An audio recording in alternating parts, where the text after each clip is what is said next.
Yumurtalı yiyor. Tamam. Pişsin biraz daha.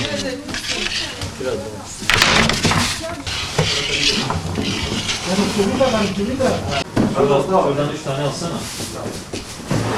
Konuşan vardı.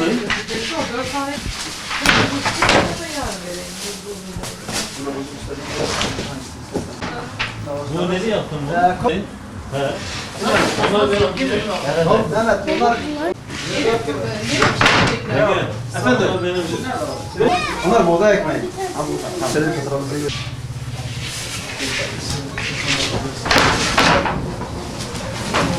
Hani her sene olduğu gibi bu sene de Ramazanımızın ilk günüyüz. Hani elhamdülillah Rabbim nice Ramazanlara yetiştirsin inşallah.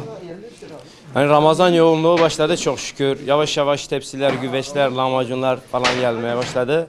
Hayırlı Ramazanlar diliyorum herkese. İftara 15-20 dakika kala yoğunluğumuz başlıyor. Yani gerginlik, millet gergin gelen gergin giden gergin. Bizi de yeriyorlar o durumda. Sıkıntı yok, biz idare edebiliyoruz. Yani halkımız için, milletimiz için ne yapmamız gerekiyorsa yaparız. Sıkıntı yok, başka üstüne. 14 çeşit ekmeğimiz var. Kepeklidir, tırnaklıdır, somun, pide, yumurtalı, yağlı çeşitlerimiz var. 7-24 saat çalışıyoruz abi. Bu sene yani hava serindir. Yani biz fırıncılar için çok daha kolay oldu çok şükür. Yani orucumuzda hiçbir şekilde fazla sıkıntı, stres yaşamıyoruz. Hem orucumuzu tutuyoruz hem ekmeğimizi çıkarıyoruz çok şükür. Buradan bütün İslam aleminin Ramazan'ını gönülden kutluyorum. Herkese hayırlı Ramazanlar. Burada kuyruk olduğu için iftara bir saat öncesinden geliyoruz. Pide zaten Ramazanların vazgeçilmezi. Özellikle yumurtalı, susamlı bizim vazgeçemediğimiz bir pide. 2 yıldır buradan ekmek alıyorum. Gayet memnunum. Onlardan razı olsun. Ekmeklerini beğeniyoruz. Herkesin Ramazan'ı kutluyorum. Hayırlı Ramazanlar, bereketli Ramazanlar olsun. Mahalle sakinlerindenim. İslam aleminin Ramazan'ı şerifi tebrik ediyorum. Pide almaya geldik. Mahallemizin fırını, sevdiğimiz insanlar temiz, hijyenik bir ortamda ekmek üretimi yapmaktadır. Kaç yıldan beri burada ikamet ediyoruz.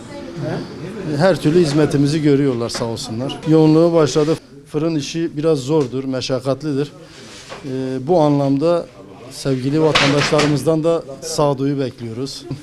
Biraz erken geldiniz ekmek almaya herhalde. Yoğunluğa kalmamak için. Ramazan-ı Şerif'i bütün İslam alemine hayırlar getirmesini diliyorum. aynı. Birisi fabrikadan